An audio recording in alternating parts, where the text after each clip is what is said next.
نبی کریم صلی اللہ علیہ وسلم کی سیرت کی جھلک دیکھتے ہیں مختصر۔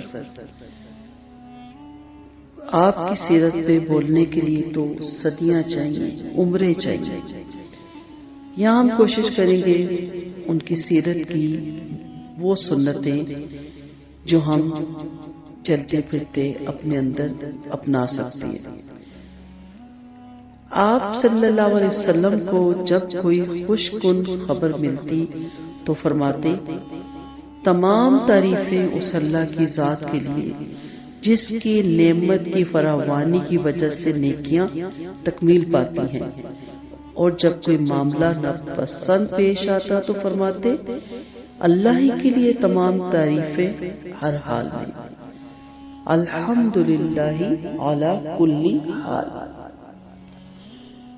خوشی کی جو خبر ملتی تو الحمدللہ الذی بنعمتہ تتم الصالحات، اور کوئی معاملہ ناپسندیدہ پیش آتا، الحمدللہ علی کل حال۔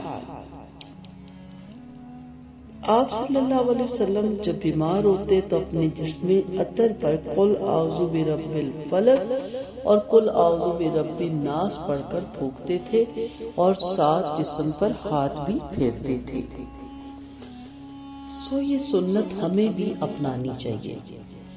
بیماریوں کا علاج کروانے کا بھی آپ صلی اللہ علیہ وسلم کی سنت ہے، حدیث ہے کہ اپنی بیماریوں کا علاج کروائیں، لیکن یہ سنت بھی ضرور اپنانی چاہیے کہ جب بھی کوئی بھی کسی قسم کی جسمانی تکلیف ہو تو یہ دونوں موذتین قل پڑھ کر پھونک مارنا اور اپنے جسم پر ہاتھ پھیرنا۔ جب آپ صلی اللہ علیہ وسلم کو ایک مسرت افزا معاملہ پیش آتا تو آپ اللہ تعالیٰ کے شکریہ کی ادائیگی کے لیے سجدہ ریز ہو جاتے۔ ابو داؤد اور صحیح کی روایت ہے۔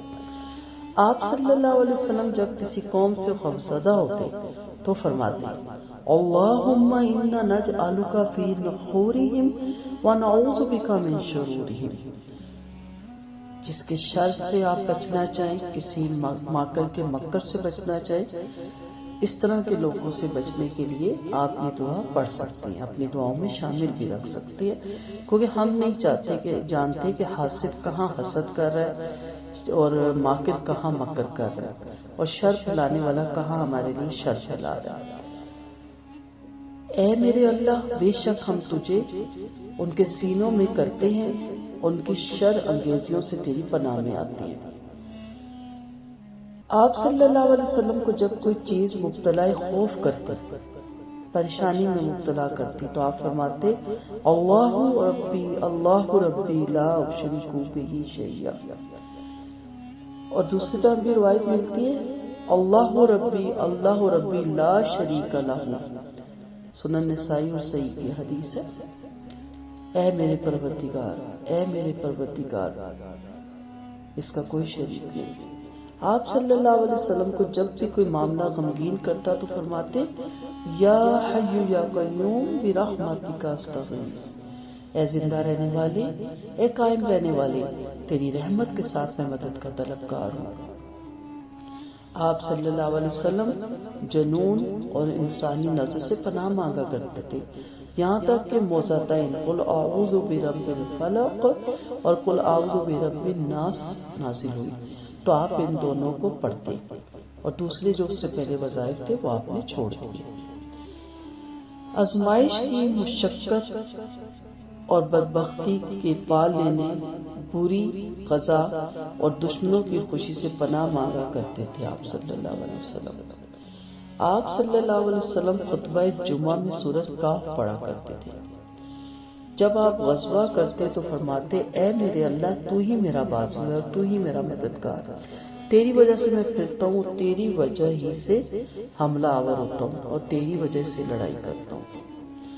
آپ اپنی مجلس سے کھڑے ہونے سے پہلے سبحانک اللہم ربی وبحمدک لا الہ الا انت استغفرک واتوب الیک کہتے ہیں۔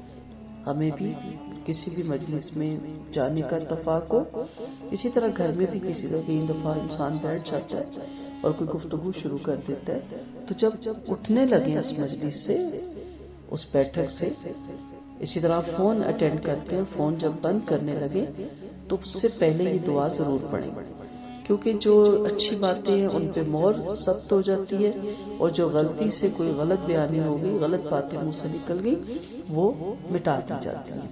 حاکم کی یہ روایت ہے۔ پاک ہے اے میرے اللہ اپنی تعریف کے ساتھ، نہیں کوئی معبود مگر تو ہی، میں تجھ سے مغفرت مانگتا ہوں، توبہ کرتا ہوں۔ آپ نے فرمایا جب بھی کوئی اپنی مجلس سے کھڑے ہوتے وقت یہ کہے گا تو اللہ تعالیٰ اس مجلس کے تمام گناہ بخش دے گا۔ صحابہ کرام رضی اللہ عنہ کہتے ہیں نبی کریم صلی اللہ علیہ وسلم ہمیں زیادہ عیش پرستی سے منع فرماتے تھے، اور آپ صلی اللہ علیہ وسلم ہمیں کبھی کبھار برہنہ پاؤں چلنے کا حکم دیتے تھے۔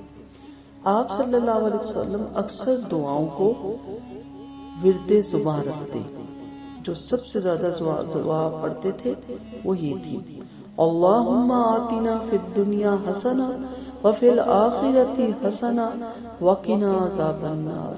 اے میرے اللہ ہمیں دنیا میں بھی اچھائی عطا فرما اور آخرت میں بھی، اور ہمیں آگ کے عذاب سے بچا۔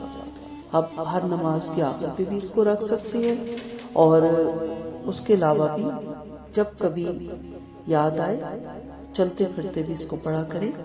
یہ میرے نبی کریم صلی اللہ علیہ وسلم کی سیرت کی کچھ جھلکیاں تھیں جو میں نے کہا کہ آپ کو آپ کی گوش گزار کی جائے، اور ہمیں اپنی زندگی میں ان عادات کو اپنانا چاہیے۔ وآخر دعوانا ان الحمد للہ رب العالمین، سبحانک اللہم وبحمدک، نشہد ان لا الہ الا انت، نستغفرک ونتوب الیک۔ السلام علیکم ورحمۃ اللہ وبرکاتہ۔